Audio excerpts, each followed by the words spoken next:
Alors, elle est écrite cette chronique, Mathieu? Pourquoi? Vous allez voir ça. Parce que je voyais s'agiter.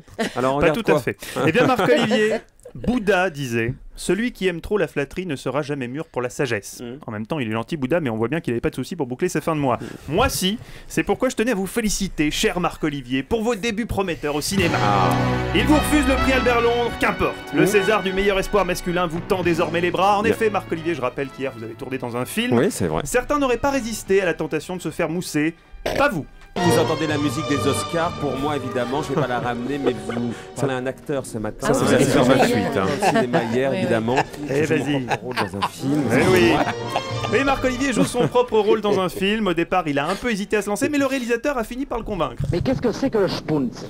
Le Spunz, c'est un rôle extraordinaire dans un film extraordinaire. Voilà, un acteur extraordinaire est né. Pour fêter ça, ce soir, on regarde France 3, excellente chaîne, puisque je crois me souvenir que c'est là que vous avez fait vos débuts de comédien, madame Marc-Olivier. Mais C'est bien ça. C'était sur Canal+. Ah non, c'est vrai, Vous n'étiez pas né. c'est vrai. Non, Les j'étais vrais pas né débuts, à cette c'était époque. Canal. Bah oui, si vous n'étiez même mais pas les débuts né. en prime Cela dit, time. Bruno oui. Kras, le critique cinéma d'Europe 1, trouvait Marc-Olivier Il formidable. faut dire que ça s'est tourné Merci. ici et que voilà, on pouvait venir voir.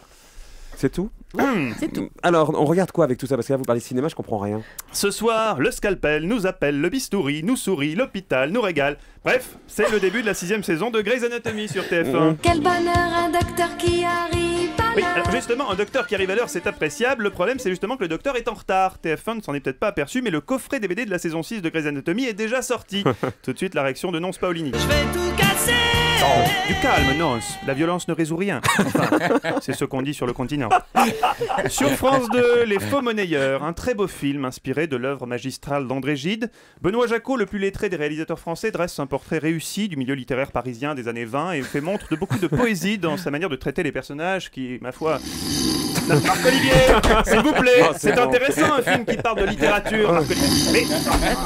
Mais comment faire pour qu'il se réveille? Ah si, je sais. Silence plateau, Marc-Olivier scène 3, prise 64, action. Ah bah voilà, là il se réveille.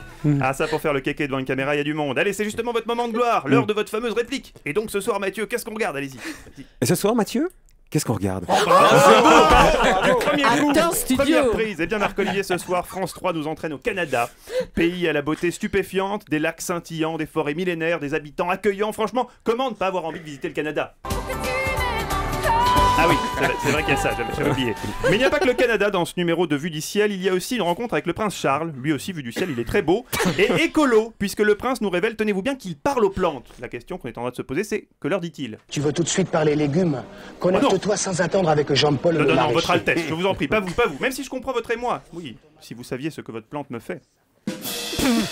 A noter enfin cette autre initiative écologique, celle de PPDA, qui a lancé le concept de la littérature soutenable, basée sur un principe simple. Pourquoi gaspiller des pages et des pages de brouillon, des litres d'encre pour rédiger un livre alors qu'on peut tout aussi bien recycler? Il fallait y penser, Poivre l'a fait, et ça ne manque pas de sel. Oui, alors là, pas de contrepartie, c'est juste un jeu de mots pourri, mais il a le mérite d'être compréhensible par tous. C'est les poivres, c'est compris. Et on va s'arrêter là. Merci Mathieu. Merci beaucoup.